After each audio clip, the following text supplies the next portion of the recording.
Hello and welcome to our presentation this afternoon. My name is Rich LaBelle and I'm the CEO of Family Network on Disabilities. We're going to be talking this afternoon about making your case and tools for effective advocacy. Essentially, this presentation is designed to help grassroots advocates understand the rules for public policy advocacy, whether it's before Congress, whether it's before school board, maybe the executive branch, whatever it may be. You can use these rules and you can use these strategies and tips that we're going to be going over this afternoon in basically any type of forum in which you want to advance issues that are important to you. A lot of my comments, especially for this particular presentation for Children's Week, are designed to be addressed specifically to the Florida legislature. But again, these are things that you can use throughout your advocacy. So let's go ahead and get started. First of all, let me just say that to access all the information that's available for this presentation, in the registration box for the presentation, you'll see a link to a flyer. If you click on that and register for the presentation, then you'll get access to all of the materials, the copy of this presentation and supporting materials that we'll be talking about. So if you could go ahead and do that, that would be very helpful. Now, we'll go over today the importance of advocacy, first of all, and then how does one become an advocate? And it's very simple. Basically, it's you simply decide that you want to make your views on a particular issue heard. We'll talk about how you put together your personal story and how you communicate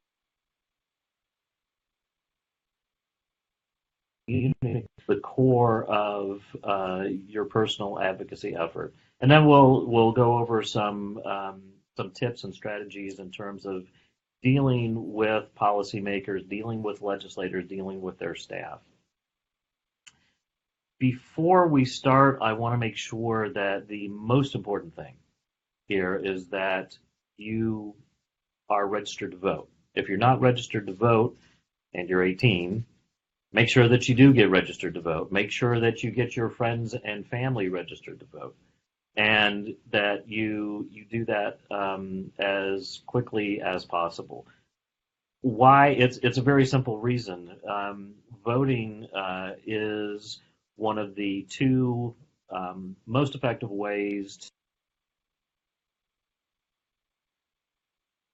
to influence. The other one, besides voting, is money. And most of the folks who we work with don't have a lot of money to contribute to candidates, but you do have a vote.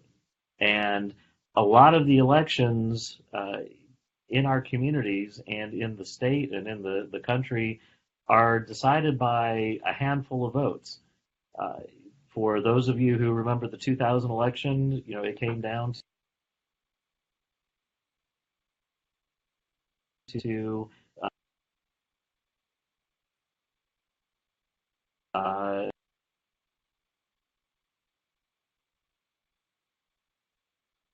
where the entire control of the lower house of the state legislature came down to picking straws or picking names out of a candidate for a particular seat were exactly tied in the vote count. And Virginia state law said, okay, well, you had to pick names out of a basket then to decide it.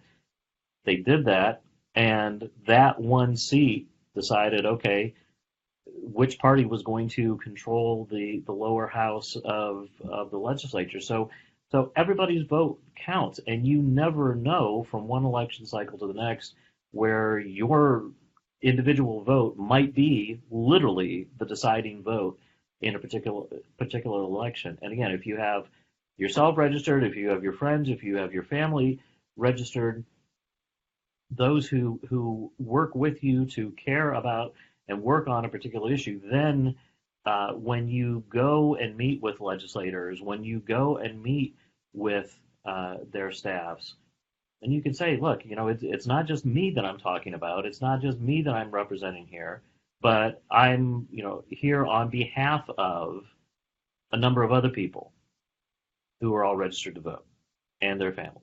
And that gets the message across. So please make sure that you're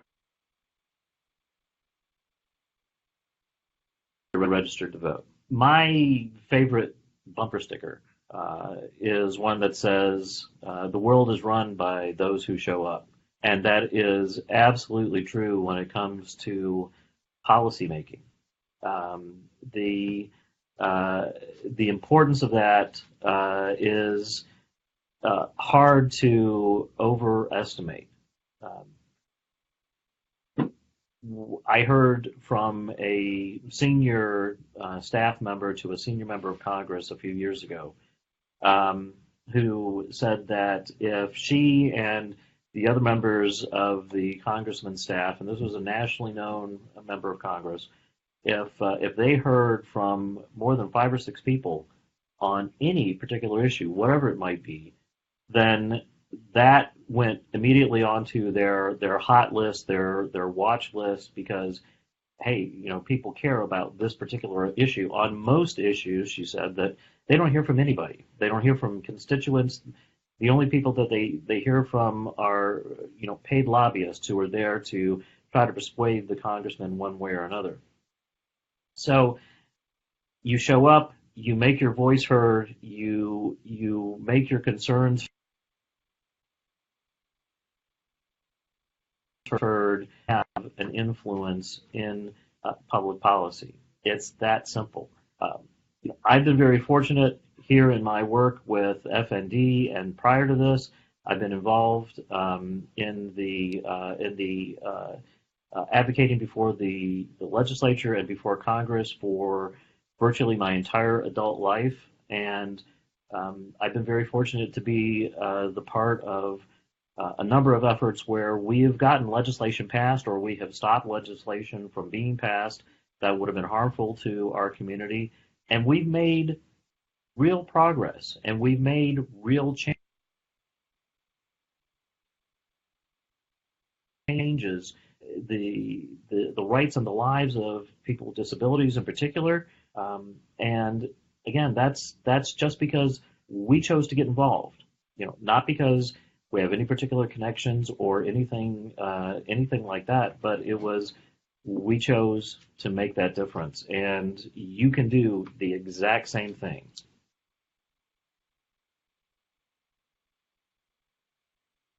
Learning how to advocate, especially before the legislature, is you need to understand the rules. You need to understand key terms, key words, but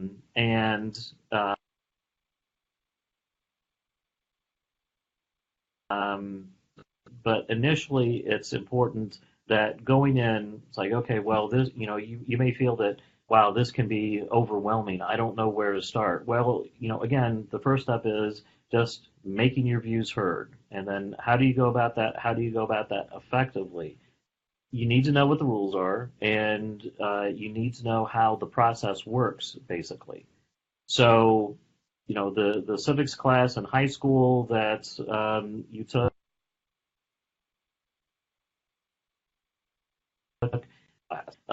and the best way that I've ever seen for advocates to get a quick grasp on how things work is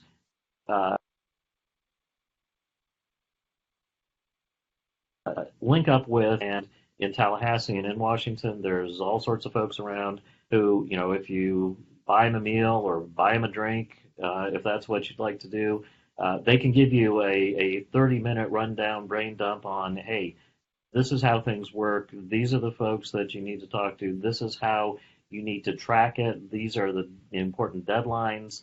that you need to make sure that you meet. And all of that is really important because when you're working with a legislator, when you're working with their staff,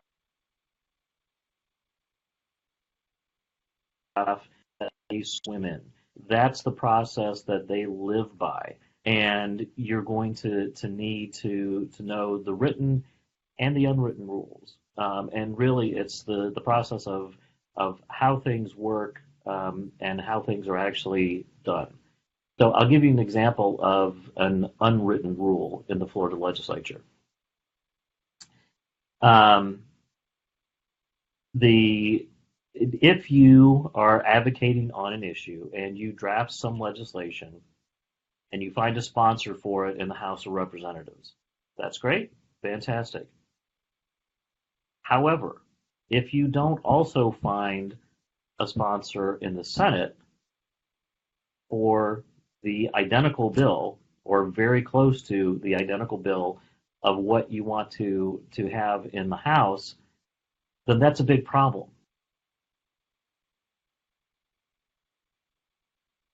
Because we have committee weeks that are tacked on before the session, but pretty much we have a 60-day legislative session. We have deadlines for filing bills, and we have a lot of other restrictions on how things proceed through the legislative calendar. So what happens when a bill is introduced in Florida? Let's stick with the House. It'll be introduced in the House, and the Speaker of the House and his leadership team will assign it to committees to review it. Most of the work of reviewing legislation done in the Florida legislature in committees. So you need to be aware of that. And so if, for instance, the speaker assigns your bill to, let's say, 3 or 4 committees, in the 60 days of a legislative session with literally hundreds of other competing bills, it is very, very difficult for your legislation, your bill to be heard by all of those committees, then get on the general House calendar, be voted on by the full House, then be sent over to the Senate and start the process all over again. Basically, it's not going to happen. It's not going to happen in that time frame. So you need to have, it's called companion bills. You need to have companion bills running in the House and the Senate at the same time, making their way through the legislative procedures, making their way through the various committee stops that they have to go through. And hopefully, at the end of the situation, you'll have one that will make it to the finish line first, and that can be used as a vehicle for the other chamber to simply say, okay, yeah, we like that, or we'll adopt that language, or something like that. But you can't just say, okay, fine, we've got a sponsor in the House, we send it over to the Senate, and it'll start all over again. It's not going to happen. So that's an example of an unwritten rule. Another example, let me just give you a touch on committees again. Another example is a good way and an effective way to kill a bill without anybody's fingerprints getting on it is to assign it to a number of committees. The effect of that is, again, because of the limited legislative calendar, because of the 60-day session, if your bill is assigned to 5 or 6 committees, it's going to be virtually impossible to make it through all of those committee stops and then get to the floor and then be voted on and then go over to the other chamber and so forth. So, oftentimes if you get a lot of committee assignments, what that will say to you is, okay, look, somebody in that chamber's leadership has an issue with this bill. Because if they liked this bill, then we probably only get 2 or 3 committee stops. And 2 or 3 committee stops, you can do that real easily in a 60-day session. 4 or 5, 6 committees, no way.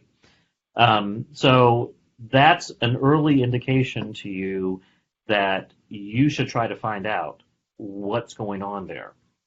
And you should try to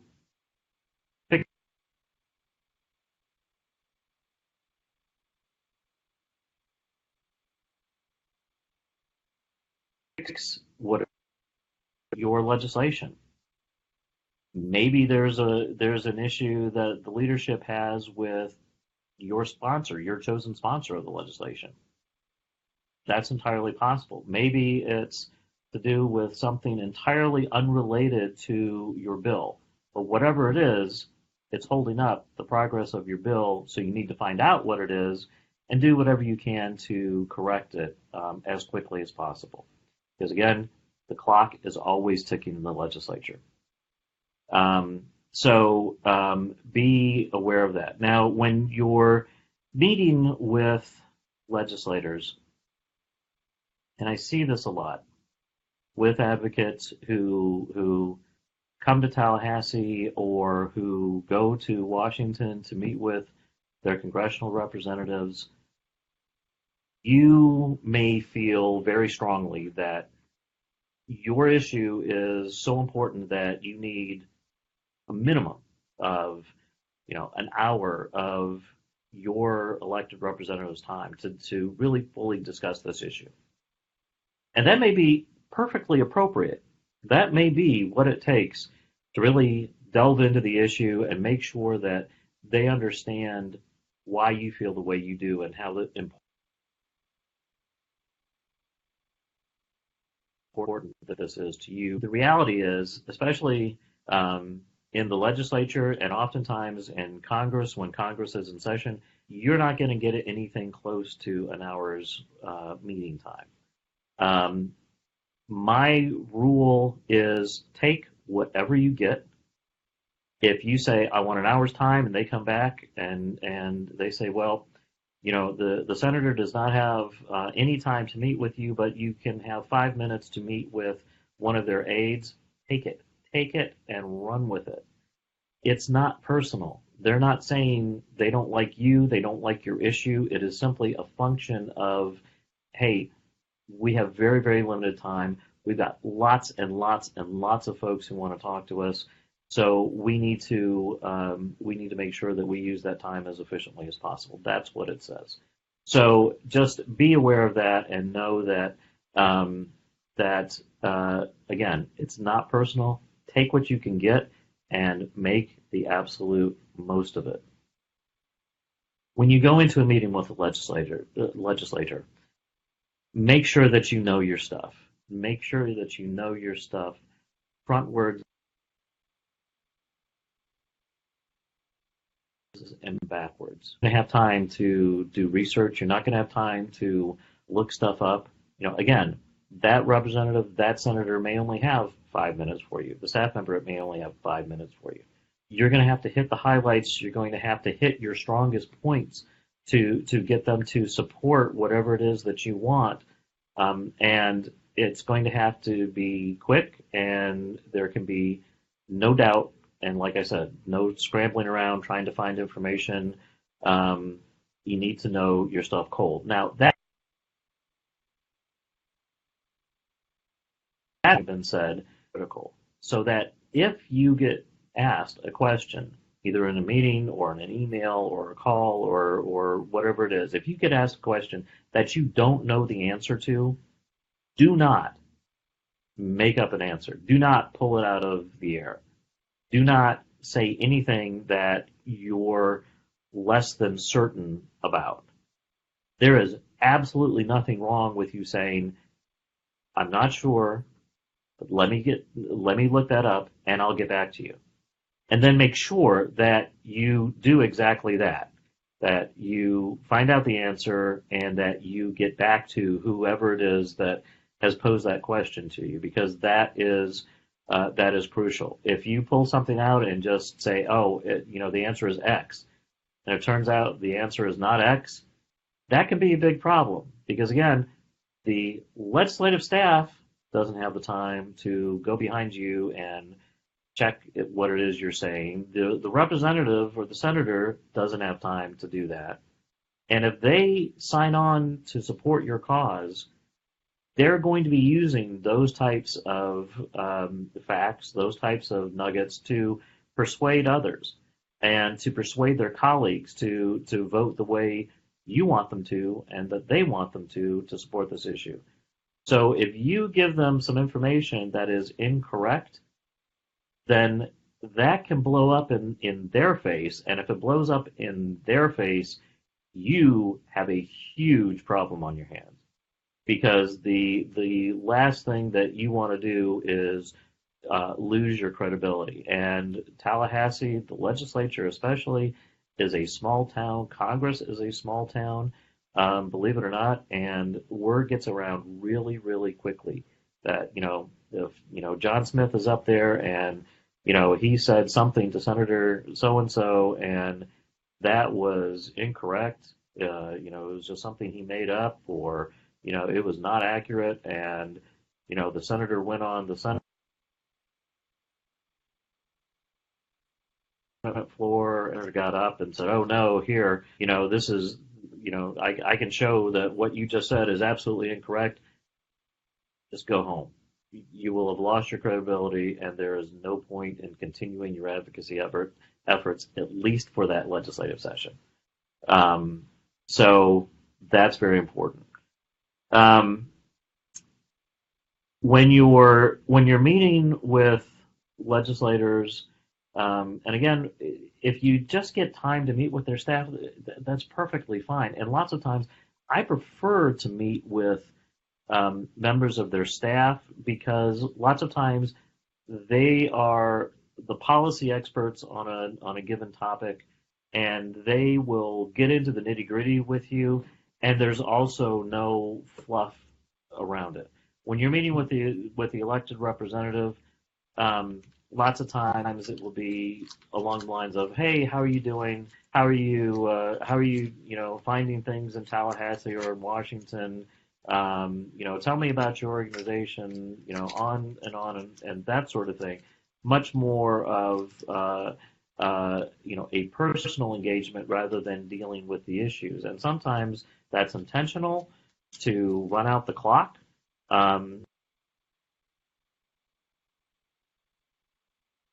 Because if you know that you want them to support an issue that they have no intention of supporting, they'll talk about everything under the sun rather than that issue, because they don't want to be in the position of having to say no to a constituent's face and have you go away disappointed. So if you never get to that point, if you never discuss the issue and you just run out of time, that's fine. That's, it's not a problem. But with the staff, you get right down to brass tacks immediately. And you can dispense with all of that, and you can find out, okay, which way is the senator going to vote on this? We really need, their support. And then the staff can tell you, well, yeah, I'm going to talk to my boss, but I'm pretty sure he or she is going to go along with this. Or, we've gone over this issue already, and, I talked to the senator, and she really has an issue with X. And if you can do something about X, then you'll have her support, and she can bring along, 5 or 10 votes along with her. That's crucial. That's absolutely crucial. And, lots of times people talk about the importance of getting to yes.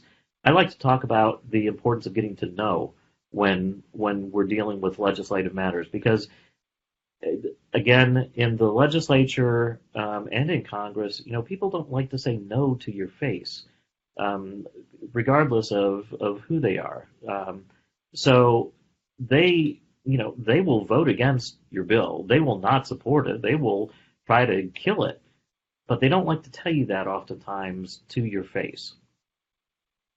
So you need to, in meetings and in emails and in exchanges with legislators and their staff, you need to get to the point as quickly and respectfully as you can of finding out, okay, are you yes? Are you no? And if you're no, why are you no?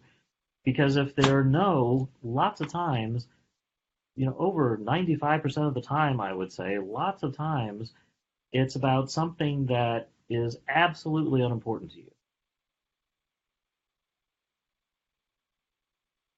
A bit of difference to your bill, to your family, your community.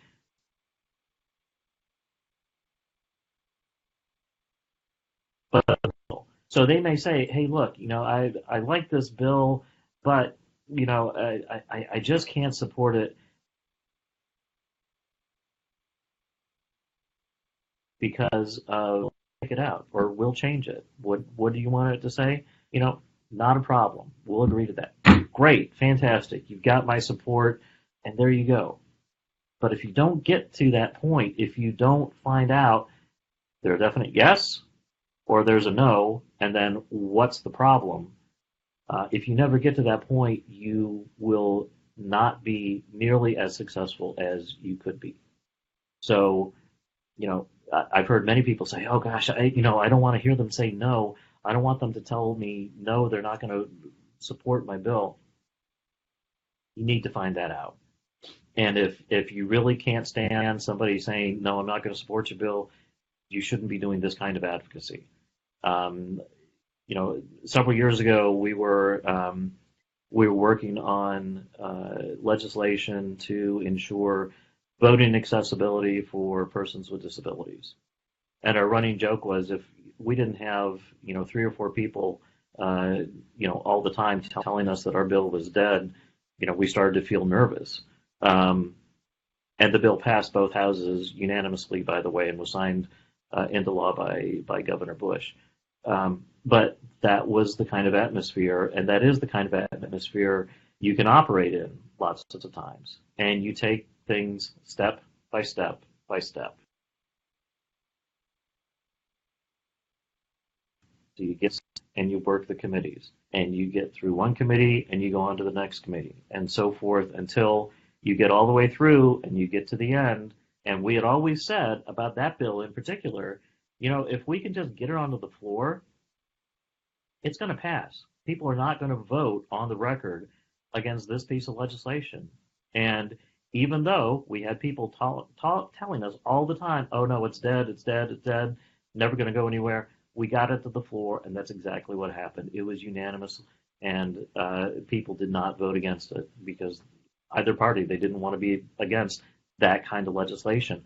A lot of the issues that we work on are exactly that type of thing. A lot of the issues that you care about are exactly that type of thing. It doesn't matter what the party affiliation of a legislator is. He or she doesn't want to be held up as being against whatever that good public policy issue is. So keep that in mind. Excuse me. So, one of the very useful tools that I take with me into meetings with legislators is what I call a one-pager. And a one-pager is simply a one-page summary of legislation, or of a proposed bill, or your issue on whatever it is. And I do that because I want to make sure that the legislator and their staff have something to remember me by, have something to remember my position on a particular issue, because they have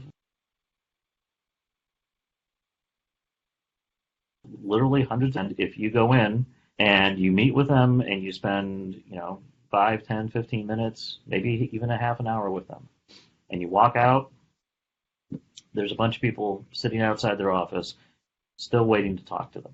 And that's going to go on all day, every day. So If you don't have something to leave with them, you're going to walk out, and then 2 or 3 days later, they're going to have met with literally hundreds and hundreds of other people about various other issues, and you're just going to be lost. Your issue is going to be lost.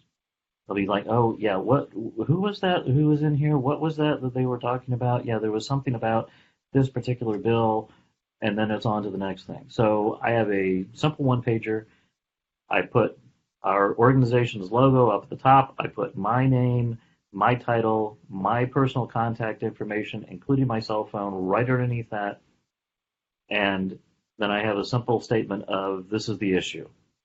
You know, vote for, House Bill 123 because boom, boom, boom. 3 bullet points.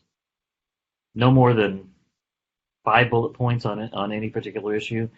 The less that you can keep it to, the better. Again, go with your strongest stuff, your best points.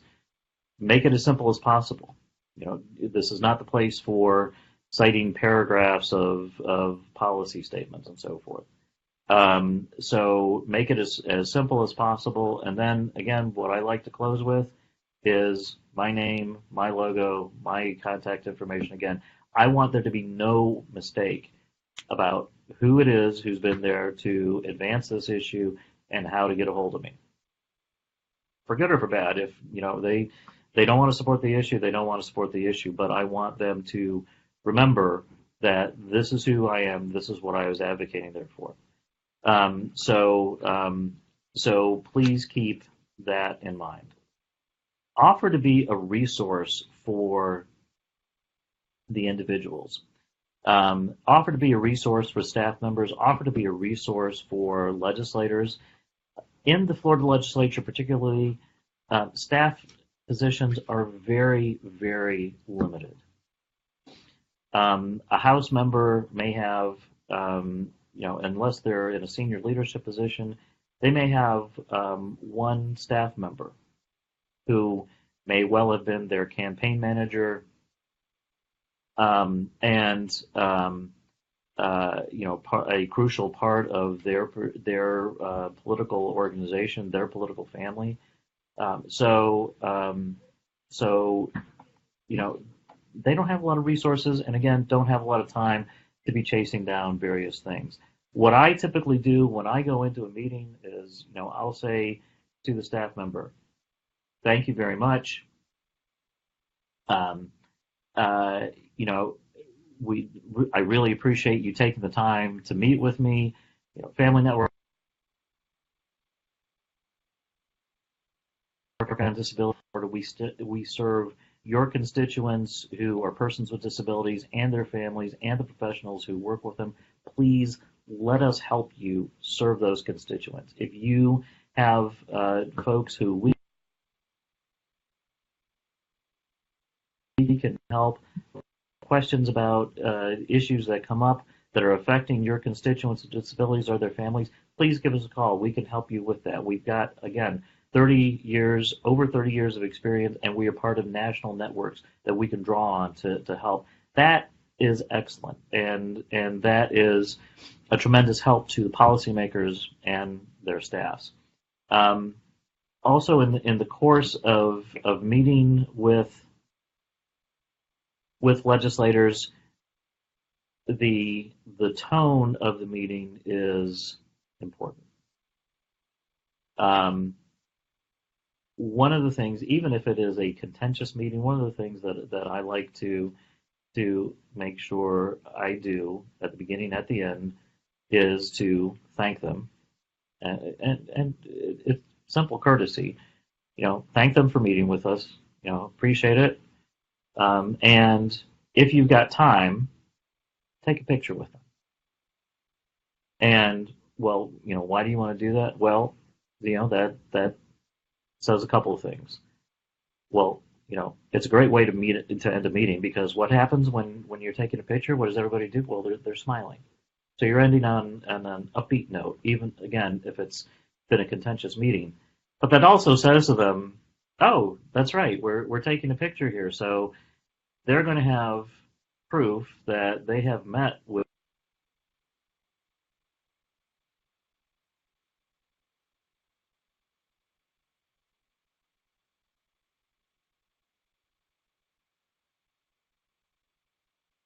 with me and me, the policymaker, in all of this.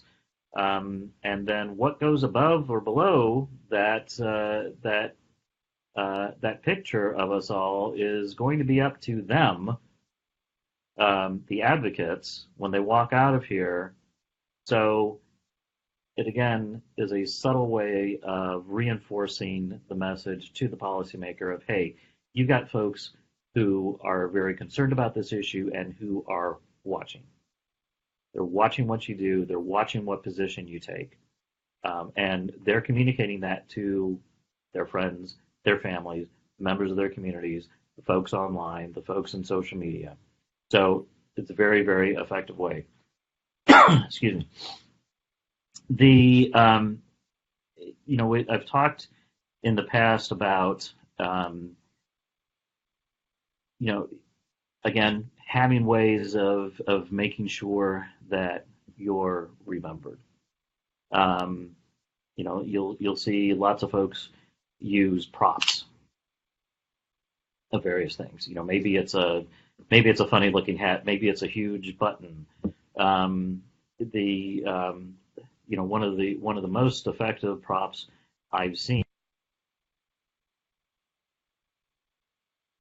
but one of the most effective props I've seen is the hanging of the hands for Children's Week. I mean, that's just amazing when you have the thousands and thousands of children's hands from all over the state hanging in the rotunda of the Capitol, so that everybody, all of the members of the legislature, the governor, his executive staff, the staff of the the lobbyists, everybody who's going through there sees those thousands of hands hanging there. I think that is just amazing and very effective, and it is a wonderful way to help reinforce continually that message of, hey, this is the importance of these issues. Look at all these little hands. And when you're testifying before a committee, and typically you will have an opportunity at some point to testify before a committee about a particular issue. But when you're testifying before a committee, if you bring along your child or other people's children, that gets attention. That gets attention really quickly.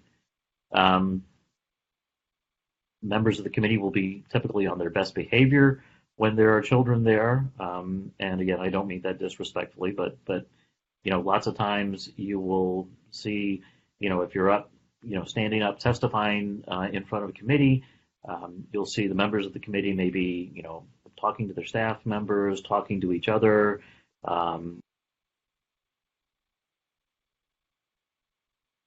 looking at things, a drink or a bathroom break or something. And many times it can be very distracting because you feel like, okay, well, I'm supposed to be talking to the members of this committee, and it looks like nobody's paying attention to me. One, don't get discouraged, because every word that you say into the microphone is transcribed as part of the official record of the legislature. So make sure that you don't let that distract you, and you are able to get your presentation into the record. But two, also, again, when you have a child with you, then people sit down, people smile, people pay attention. The most effective use of this that I've ever seen, and again, not disrespectfully, but it's part of advocacy. You use whatever is available to you, of course, ethically and legally, but to advance your cause. And several years ago, we were involved in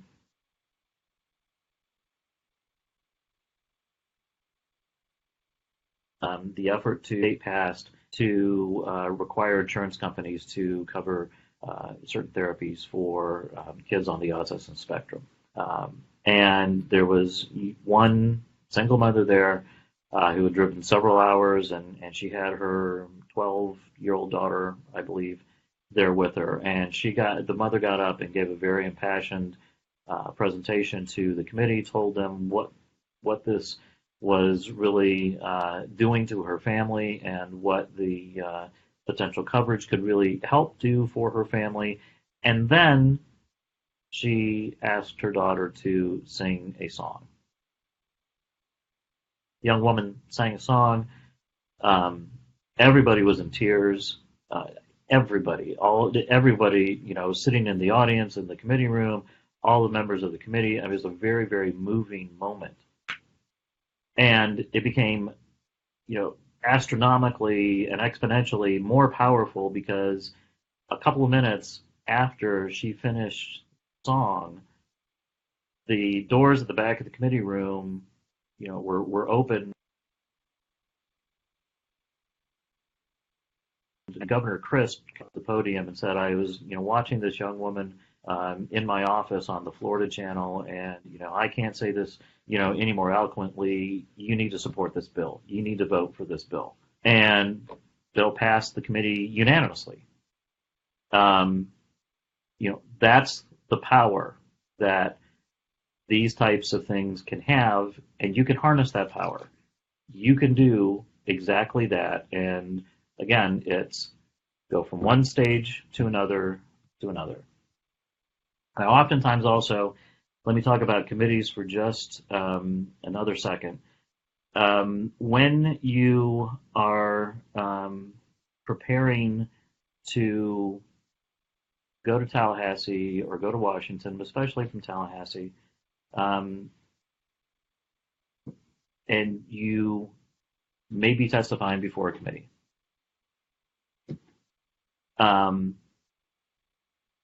If you are part of a group, if you're part of a coalition, um, check your egos and check your feelings at the door. And go with your strongest game, go with your strongest players, go with your strongest points, and recognize that the strategy can change at a moment's notice.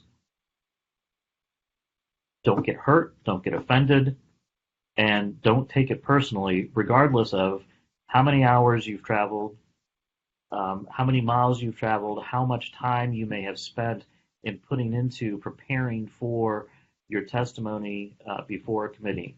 Because I've seen it happen countless times where a bill will be coming up for be ready to testify about the bill, and they will have all their presentations ready, and they're ready to go, and they're charged up, and they're psyched up, and they're nervous, and many of them will probably not have testified before committees before, so right before the bill is called for hearing, one of the other parties in the coalition will come up and say, so and so and so and so and so are going to vote for this, so we've got this down. So we don't need to have 4 people like we had planned talk to try to persuade members of the committee. We really need to have only 2 people, or maybe even 1 person talk, and the rest of you who are going to talk really need you to go to this person's office and that person's office and focus on trying to get them, because they're on the next committee and that's the next stop, and we got to make sure that they're on board and they're going to support this bill. That's the most effective thing that you can do right now. Do it. Do it. Because you need to keep your eye on the ball. And what's most important? What is most important is not your feelings, not how long you've prepared, not how far you've traveled. The most important thing is the success of your cause, whatever that cause is. And that is what you have to focus on.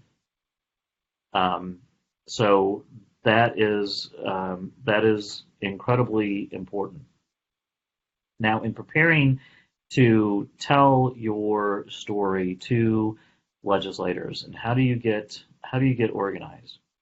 How do you make sure that your case is as clearly stated as possible. There's a great app that's been prepared by the Governor's Developmental Disabilities Council in Minnesota. The DD Council in Minnesota has done tremendous work in grassroots advocacy, and I would very much recommend that you get the Telling Your Story app. It's available for Android and Apple devices, and if you're really serious about pursuing advocacy, visit the website for the Governor's DD Council, and they have extensive resources and extensive modules and role-playing exercises and so forth. But those, especially the app, will help you practice, will help you record what you're going to say, so you can see how you look making a presentation. You can, and just real quick, what do I mean by an elevator pitch? An elevator pitch is basically that. It's what would you say to somebody to try to persuade them to support your issue if all you had was the 30 seconds that you're going to be standing next to them in an elevator. It is virtually inevitable that in the course of trying to get whatever it is that you want to be passed in the legislature or in Congress, you're going to be in exactly that type of situation. You're going to be in the situation where the lawmaker or the staff member will say, "Look, I don't have even 5 minutes to meet with you on this issue, but come walk with me. I'm on my way to the chamber floor, or I'm on my way to a committee meeting. Come walk with me and tell me what you want me to hear." That's what you'll have. You'll have 30 seconds. You'll have a minute, and you've got to be prepared. What are your strongest points? And again, you want to cut out all the fluff. You want to cut out everything except the strongest, most important things. And the Telling Your Story app will certainly help. One last thing that I want to mention is the importance of staff members in the process, especially in the Florida legislature. I've seen many people over the years come to Tallahassee, and they may feel that because of how much money they have, or their position back home, or who they know, or whatever it may be,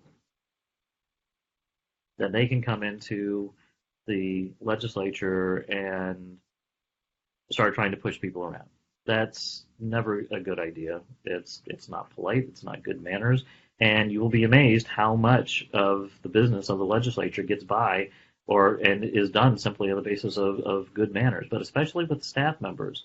I've seen lots of people walk up and to a legislator's office and be very rude to the person at the front desk and start demanding this, that, and the other thing. And that's not a good idea, because that person is not an administrative support person out front. Not that it's okay to treat administrative support people like that, but those people who are sitting there in those offices, and if you push them around, or you try to push them around, or you act rude towards them, you're essentially killing your issue. Because if you're going to act like that towards them, they will remember you. Just like you remember, people who treat you unkindly, those folks will remember you. They will make sure they remember your issue. And again, they will very likely make sure that their boss, the representative or the senator, will not support your issue. So it's not a good idea at all to act that way. The staff members, again, have a lot of responsibility. and they have a lot of influence many times on how their representatives or senators vote, simply because, again, they're doing virtually all of the support work and gathering the information and making sure that their boss is kept up to date and fully informed. So with that, thank you very much. I appreciate your attention. If you have any more questions, please feel free to contact me. My contact information is at the end of the presentation slides that hopefully you've already received. And if not, give me a call, drop me an email, and I'll be happy to discuss it with you. So thank you very much, and best of luck.